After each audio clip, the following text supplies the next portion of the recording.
हर रोज एक नई कहानी देखने के लिए चैनल को सब्सक्राइब करें और बेल आइकन को दबाना ना भूलें। सास का घूंघट। ये है देविका। देविका पढ़ी लिखी और मॉडर्न लड़की है, लेकिन उसकी शादी ऐसे परिवार में हुई है जो गांव में रहता है। भले ही ये 21वीं सदी है, लेकिन देविका के ससुराल वालों की सोच वो तो 18वीं सदी से आगे बढ़ी ही नहीं। आइए जानते हैं क्या होगा जब शहर की पढ़ी लिखी और मॉडर्न लड़की फंस जाएगी संकीर्ण मानसिकता वाले माहौल में। सागर, ये तुम्हारे गांव में सबने इतने लंबे लंबे घूंघट क्यों कर रखे हैं? और ये सब मुझे इतना घूर घूर कर क्यों देख रहे हैं? अरे यार, तुम भी घूंघट कर लो ना, इसीलिए तो देख रहे हैं सब तुम्हें। कम ऑन सागर, मैं घूंघट नहीं कर सकती। तुम्हें पता है ना मैं कौन हूँ। लेकिन देविका, मेरे पिताजी, चाचा जी, बड़े भैया और जीजा जी ने तुम्हें बिना घूंघट के देख लिया ना तो बहुत गुस्सा होंगे और न जाने कौन कौन से फरमान सुनाएंगे।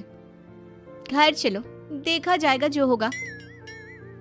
सागर देविका से कई बार कहता है कि वो घूंघट कर ले, लेकिन देविका सागर की नहीं सुनती और अपने ससुराल के दरवाजे पर पहुंच जाती है। जब देविका वहां पहुंचती है तो देखती है कि उसकी सास बिमला, चाची सास कम्मो और जेठानी सुजाता ने लंबा सा घूंघट कर रखा था, पर उनकी ननद वीना ने घूंघट नहीं किया हुआ था। लेकिन हाँ, उसने सर पर सलीकी के साथ दुपट्टा जरूर ओढ़ा हुआ था।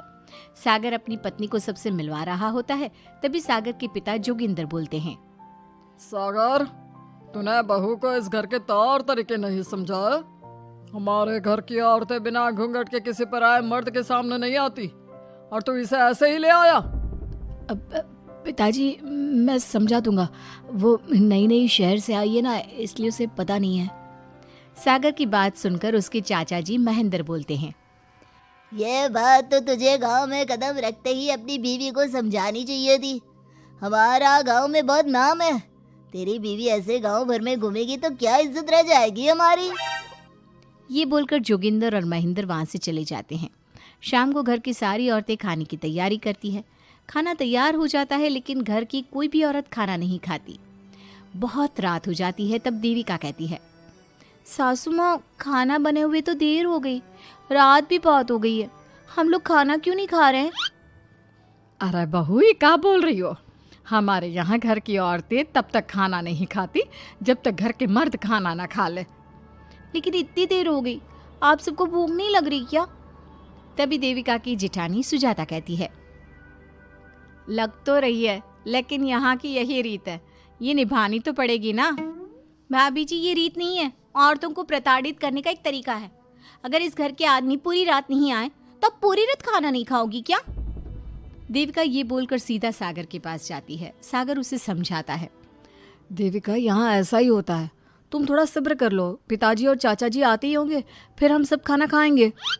सागर देविका को समझा ही रहा था, तभी देविका की ननद वीना आकर कहती है, सागर, खाना खाने आ जाओ, पिताजी और चाचा जी आ गए हैं। चलो देविका, तुम्हारा इंतजार खत्म हुआ। सागर खाने के लिए बैठ जाता है। जब सब खाना खाने बैठते हैं तो देविका भी बैठ जाती है। सागर धीरे से उसे कहता है, अरे देविका, ये क्या कर रही हो? तुम इस तरह हमारे साथ खाना नहीं खा सकती। मगर क्यों सागर, मुझे भूख लगी है, सब लोग खा रहे हैं तो मैं क्यों नहीं खा सकती? ये हमारे घर का नियम है, पहले घर के आदमी खाते हैं और बाद में औरतें। लेकिन सागर, हमारे घर में तो ऐसा कोई नियम नहीं है। देविका और सागर में बहस छिड़ जाती है। तब सागर का बड़ा भाई कहता है, सागर, तेरी बीवी को एक बार में समझ में नहीं आता क्या कि इस घर की औरतें मर्दों के खाना खाने के बाद ही खाना खा सकती है? भैया, मैं देविका को यही समझा रहा था। मुझे तो लग रहा है कि इसके दिमाग में कोई बात ही नहीं बैठती एक बार में। भैया, मेरे दिमाग में बात तब बैठेगी ना जब आपकी बात कोई ढंग की होगी। अरे आखिर क्यों घर की औरतों को आप लोगों की बात खाना मिलेगा? हाँ, अब से पहले घर की किसी औरत ने घर की किसी मर्द से इस लहजे में बात नहीं की थी, इसलिए वो सब देविका की बात सुनकर हैरान रह गए। तभी सागर की जीजा और वीना के पति कल्याण जी कहते हैं, ये क्या है सागर, इस घर की दीवारों को औरतों की इतनी ऊंची आवाज सुनने की आदत नहीं है। अपनी बीवी को बोल जरा होश से काम ले और चुपचाप चली जाए। क्यों चली जाऊं मैं चुपचाप? इस घर की औरतें आपकी हर बात बर्दाश्त कर लेंगी, लेकिन मैं शहर की पढ़ी लिखी लड़की हूँ। आपके कोई भी फालतू के रीति रिवाज मैं नहीं बर्दाश्त करने वाली। इस तरह देविका ने सारे घर की औरतों के लिए मिसाल पैदा कर दी। जोगिंदर के घर में पहली बार किसी महिला ने विरोध का स्वर उठाया है। ये बात घर के किसी मर्द को बर्दाश्त नहीं हो रही है। तभी जोगिंदर कहता है, महेंद्र, मोहन, इस बेशर्म लड़की को कमरे में बंद कर दो और आज इसे कोई खाना नहीं देगा। अगर किसी ने इसे खाना दिया तो मैं उसे जिंदा नहीं छोड़ूंगा। महेंद्र और मोहन उसे कमरे में बंद कर देते हैं और उसे खाना भी नहीं देते। रात के 3 बज जाते हैं। भूख की वजह से देविका को नींद भी नहीं आती। तभी उसे कुछ महसूस होता है।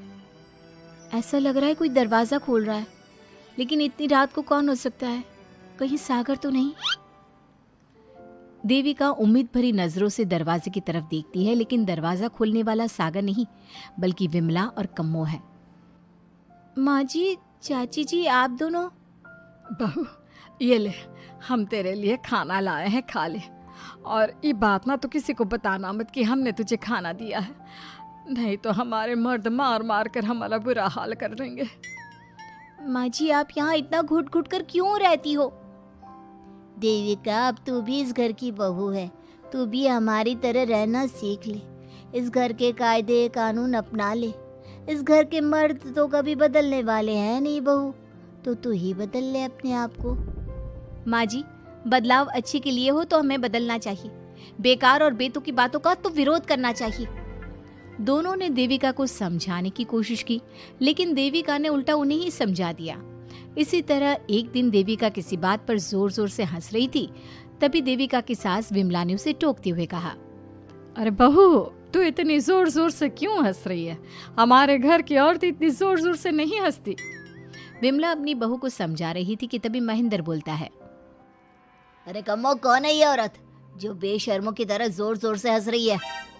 तभी कम्मो और देविका बाहर आ जाती हैं। जी वो मैं हंस रही थी चाचा जी। अब आप लोग हंसने पर भी पाबंदी लगाओगे क्या?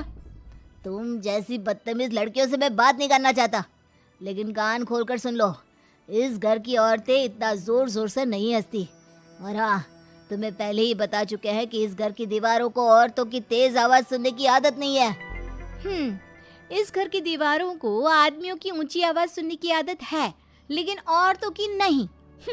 चाचा जी, आपके घर की दीवारें तो बहुत दोगली है। हर पाबंदी औरतों के लिए क्यों चाचा जी? औरतें ये नहीं कर सकती, औरतें वो नहीं कर सकती। औरतें सांस ले सकती है या उस पर भी पाबंदी है? चुप हो जाना बहू, मत बोल और घूंघट कर ले। ये तेरे चाचा ससुर है, थोड़ा तो लिहाज कर। कम्मो के समझाने पर भी देविका चुप नहीं होती। वो महेंद्र से ऐसे ऐसे सवाल पूछती है जिनका जवाब उसके पास होता ही नहीं। महेंद्र गुस्से से सागर को आवाज देता है। महेंद्र की आवाज सुनकर घर के सभी आदमी बाहर आ जाते हैं। जी चाचा जी, आपने बुलाया? अपनी मुंह जोर बीवी को यहाँ से ले जाने तो कुछ अनर्थ हो जाएगा। क्या हुआ चाचा जी?